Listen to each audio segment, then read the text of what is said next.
Mark సువార్త 3వ అధ్యాయము.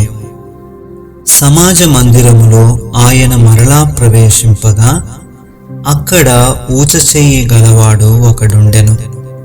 అచ్చటి వారు ఆయన మీద నేరము మోపవలనని ఉండి విశ్రాంతి దినమున వానిని స్వస్థపరచునేమో అని ఆయనను కనిపెట్టుచుండిరి. ఆయన, నీవు లేచి మధ్యను నిలువమని ఊచచెయ్యి గలవానితో చెప్పి వారిని చూచి, విశ్రాంతి దినమున మేలు చేయుట ధర్మమా, కీడు చేయుట ధర్మమా, ప్రాణరక్షణ ధర్మమా, ప్రాణహత్య ధర్మమా అని అడిగెను. అందుకు వారు ఊరకుండిరి. ఆయన వారి హృదయ కాఠిన్యమునకు దుఃఖపడి కోపముతో వారిని కలియచూచి, నీ చెయ్యి చాపుమని ఆ మనుష్యునితో చెప్పెను. వాడు తన చెయ్యి చాపగా అది బాగుపడెను. పరిసయ్యులు వెలుపలికి పోయి వెంటనే హేరోదీయులతో కలిసికొని ఆయన నేలాగు సంహరింతుమా అని ఆయనకు విరోధముగా ఆలోచన చేసిరి. యేసు తన శిష్యులతో కూడా సముద్రమునొద్దకు వెళ్ళగా గలిలయ నుండి వచ్చిన గొప్ప జన సమూహము ఆయనను వెంబడించెను. మరియు ఆయన ఇన్ని గొప్ప కార్యములు చేయుచున్నాడని విని జనులు యూదయ నుండి, యెరూషలేము నుండి, యూదయ నుండి, యోర్దాను అవతల నుండి, తూరు సీదోను అనడి పట్టణ ప్రాంతముల నుండి ఆయన యొద్దకు గుంపులు గుంపులుగా వచ్చిరి. జనులు గుంపు కూడగా చూచి వారు తనకు ఇరుకు కలిగింపకుండునట్లు చిన్న దోణి ఒకటి తనకు సిద్ధపరచి ఉంచవలనని ఆయన తన శిష్యులతో చెప్పెను. ఆయన అనేకులను స్వస్థపరచను గనుక రోగపీడితులైన వారందరూ ఆయనను ముట్టుకొనవలనని ఆయన మీద పడుచుండిరి. అపవిత్రాత్మలు పట్టిన వారు ఆయనను చూడగానే ఆయన ఎదుట సాగిలపడి, నీవు దేవుని కుమారుడవని చెప్పుచూ కేకలు వేసిరి. తన్ను ప్రసిద్ధి చేయవద్దని ఆయన వారికి ఖండితముగా ఆజ్ఞాపించెను. ఆయన కొండెక్కి తనకిష్టమైన వారిని పిలువగా వారాయన యొద్దకు వచ్చిరి. వారు తనతో కూడా ఉండునట్లును దయ్యములను వెళ్ళగొట్టు అధికారము గలవారై సువార్త ప్రకటించుటకును వారిని పంపవలనని ఆయన 12 మందిని నియమించెను. వారెవరనగా, ఆయన పేతురను పేరు పెట్టిన సీమోను, జెబెదయి కుమారుడగు యాకోబు, అతని సహోదరుడగు యోహాను, వీరిద్దరికి ఆయన బోయనేర్గేసను పేరు పెట్టెను. బోయనేర్గేసు అనగా ఉరిమెడు వారని అర్థము.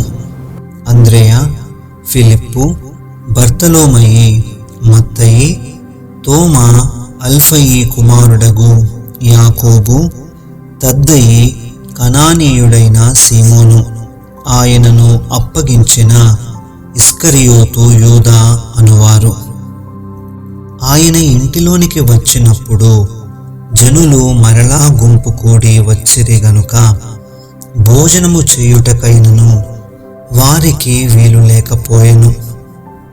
ఆయన ఇంటివారు సంగతి విని ఆయన మతి చలించియున్నదని చెప్పి ఆయనను పట్టుకొనబోయిరి. యెరూషలేము నుండి వచ్చిన శాస్త్రులు, ఇతడు బయల్జెబూలు పట్టినవాడై దయ్యముల అధిపతి చేత దయ్యములను వెళ్ళగొట్టుచున్నాడని చెప్పిరి. అప్పుడు ఆయన వారిని తన యొద్దకు పిలిచి ఉపమాన రీతిగా వారితో ఇట్లనెను, సాతాను నేలాగు వెళ్ళగొట్టును. ఒక రాజ్యము తనకు తానే విరోధముగా వేరుపడిన ఎడల ఆ రాజ్యము నిలువనేరదు. ఒక ఇల్లు తనకు తానే విరోధముగా వేరుపడిన ఎడల ఆ ఇల్లు నిలువనేరదు. సాతాను తనకు తానే విరోధముగా లేచి వేరుపడిన ఎడల వాడు నిలువలేక కడతేరును. ఒకడు బలవంతుడైన వానిని మొదట బంధించితేనే తప్ప ఆ బలవంతుని ఇంట జొచ్చి వాని సామగ్రి దోచుకొననేరడు. బంధించిన ఎడల వాని ఇల్లు దోచుకొనవచ్చును. సమస్త పాపములను మనుష్యులు చేయు దూషణలన్నీ వారికి క్షమింపబడును గాని పరిశుద్ధాత్మ విషయము దూషణ చేయువాడెప్పుడును క్షమాపణ పొందక నిత్య పాపము చేసిన వాడై ఉండునని మీతో నిశ్చయముగా చెప్పుచున్నానెను. ఎందుకనగా ఆయన అపవిత్రాత్మ పట్టినవాడని వారు చెప్పిరి. ఆయన సహోదరులను తల్లియు వచ్చి వెలుపల నిలిచి ఆయనను పిలువనంపిరి. జనులు గుంపుగా ఆయన చుట్టూ కూర్చుండిరి. వారు, ఇదిగో నీ తల్లియు నీ సహోదరులను వెలుపల ఉండి నీ కోసరము వెతకుచున్నారని ఆయనతో చెప్పగా, ఆయన, నా తల్లి నా సహోదరులు ఎవరని తన చుట్టూ కూర్చున్న వారిని కలయ చూచి, ఇదిగో నా తల్లియు నా సహోదరులను, దేవుని చిత్తము చొప్పున జరిగించువాడే నా సహోదరుడును సహోదరియు తల్లియునని చెప్పెను. 4వ అధ్యాయము. ఆయన సముద్ర తీరమున మరలా బోధింపనారంభింపగా బహుజనులాయన యుద్ధకు కూడి వచ్చి ఉన్నందున ఆయన సముద్రములో ఒక దోణి ఎక్కి కూర్చుండెను. జనులందరూ సముద్ర తీరమున నేల మీద నుండిరి.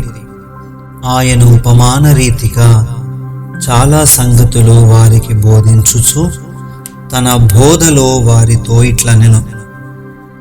వినుడి, ఇదిగో విత్తువాడు విత్తుటకు బయలు వెళ్ళను. వాడు విత్తుచుండగా కొన్ని విత్తనములు త్రోవ ప్రక్కను పడెను.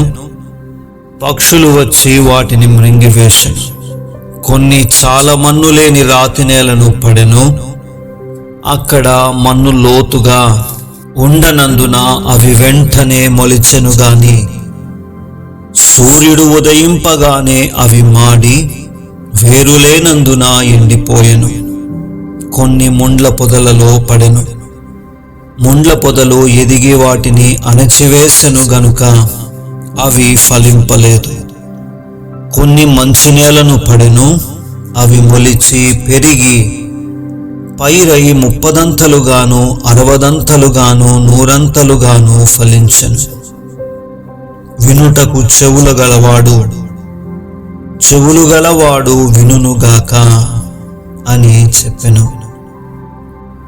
ఆయన ఒంటరిగా ఉన్నప్పుడు 12 మంది శిష్యులతో కూడా ఆయన చుట్టూ ఉండిన వారు ఆ ఉపమానమును గూర్చి ఆయననడిగిరి. అందుకాయన, దేవుని రాజ్య మర్మము తెలుసుకొనుట మీకు అనుగ్రహింపబడి ఉన్నది గాని వెలుపల నుండి వారు ఒకవేళ దేవుని వైపు తిరిగి పాపక్షమాపణ పొందుదురని వారు చూచుటకైతే చూచియూ కనుగొనకను, వినుటకైతే వినియూ గ్రహింపకయూ నుండుటకును అన్నియూ ఉపమాన రీతిగా వారికి బోధింపబడుచున్నవని వారితో చెప్పెను. మరియు ఈ ఉపమానము మీకు తెలియలేదా? అలాగైతే ఉపమానములన్నీ మీకేలాగు తెలియనెను. విత్తువాడు వాక్యము విత్తుచున్నాడు.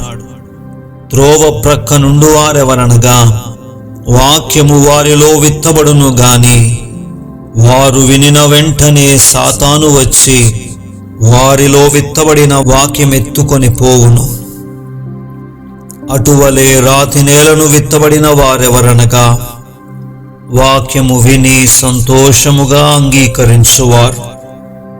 అయితే వారిలో వేరు లేనందున కొంతకాలము వారు నిలుతురు గాని వాక్యము నిమిత్తము శ్రమయైనను హింసయైనను కలుగగానే వారు అభ్యంతరపడుదురు. ఇతరులు ముండ్ల పొదలలో విత్తబడిన వారు. వీరు వాక్యము విందురు గాని ఐహిక విచారములను, ధనమోసమును, మరి ఇతరమైన అపేక్షలను లోపల చొచ్చి వాక్యమును అణచివేయుట వలన అది నిష్ఫలమగును. మంచి నేలను విత్తబడిన వారెవరనగా వాక్యము విని దానిని అంగీకరించి 30దంతలుగాను 60దంతలుగాను 100ంతలుగాను ఫలించువారని చెప్పెను. మరియు ఆయన వారితో ఇట్లనెను, దీపము దీపస్తంభము మీద నుంచబడుటకే గాని కుంచము క్రిందనైనను మంచము క్రిందనైనను నుంచబడుటకు తేబడదు గదా. రహస్యమేదైనను తేటపరచబడకపోదు. బయలుపరచబడుటకే గాని ఏదియూ మరుగు చేయబడలేదు. వినుటకు చెవులెవనికైనా నుండిన ఎడల వాడు వినుగాకనెను. మరియు ఆయన, మీరేమి వినుచున్నారో జాగ్రత్తగా చూచుకొనుడి. మీరెట్టి కొలతతో కొలుతురో మీకును అట్టి కొలతతోనే కొలువబడును, మరి ఎక్కువగా మీకు ఇయ్యబడును. కలిగిన వానికి ఇయ్యబడును, లేనివానికి కలిగినదియు వాని యొద్ద నుండి తీసివేయబడునని వారితో చెప్పెను. మరియు ఆయన, ఒక మనుష్యుడు భూమిలో విత్తనము చల్లి రాత్రింబగళ్ళు నిద్రపోవచ్చు మేల్కొనుచునుండగా వానికి తెలియని రీతిగా ఆ విత్తనము మొలిచి పెరిగినట్లే దేవుని రాజ్యమున్నది. భూమి మొదట మొలకను, తరువాత వెన్నును, అటు తరువాత వెన్నులో ముదురు గింజలను తనంతట తానే పుట్టించును. పంట పండినప్పుడు కోతకాలము వచ్చినదని సేద్యగాడు వెంటనే కొడవలి పెట్టి కోయునని చెప్పెను. మరియు ఆయన ఇట్లనెను, దేవుని రాజ్యమును ఎట్లు పోల్చెదము? ఏ ఉపమానముతో దానిని ఉపమించెదము? అది ఆవగింజను పోలియున్నది.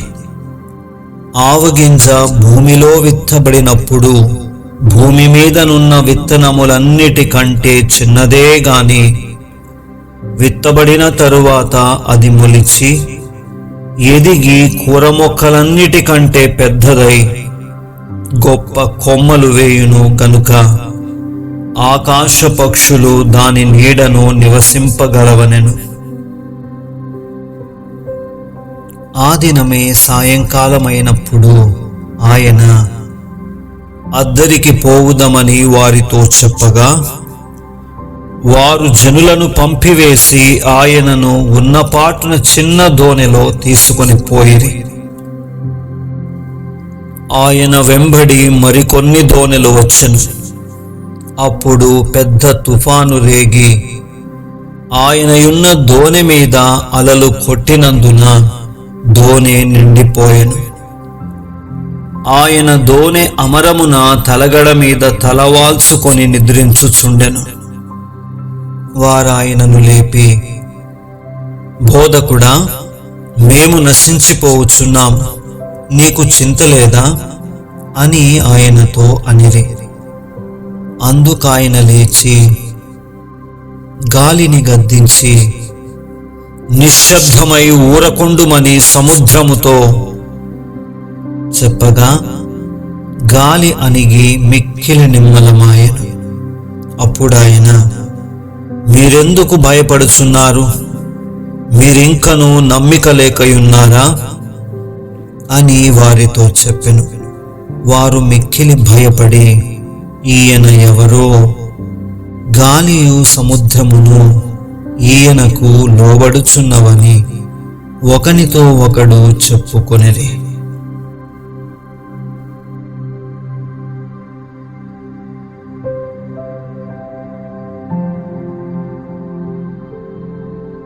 ఆమేన్.